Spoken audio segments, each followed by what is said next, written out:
আসসালামু আলাইকুম, শুভ সকাল। সবাই কেমন আছেন? আমি আল্লাহ পাকের রহমতে ভালো আছি। প্রতিদিনের মতো ফজরের নামাজ পড়ে চলে আসলাম প্রকৃতির টানে, প্রকৃতির মাঝে। আজকে আমরা আছি হলো শ্রীমঙ্গলের ভাড়াউড়া চা বাগানে।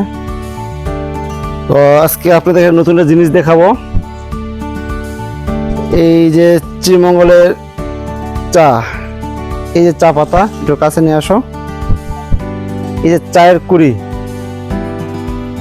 এই যে চায়ের কুড়ি, এটা দেখছেন, এরকম খাওয়া যায়। খেতে তিতা লাগে একটু, কিন্তু এর অনেক স্বাদ আছে এবং এর প্রচুর পরিমাণে ভিটামিন আছে। এটা বিশেষ করে এটা খাইলে তাদের অনেক উপকার হয় এবং আরও গুণাগুণ আছে। এখন হাতে একটু তিতা লাগে, তিতাই তো মজা। যত তিতা খাবেন রক্ত তত পরিষ্কার হবে।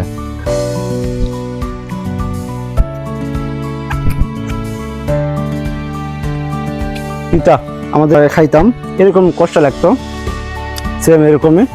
দেখুন মনের স্বাদ। তো সবাই ভালো থাকবেন। আল্লাহ হাফেজ, আসসালামু আলাইকুম।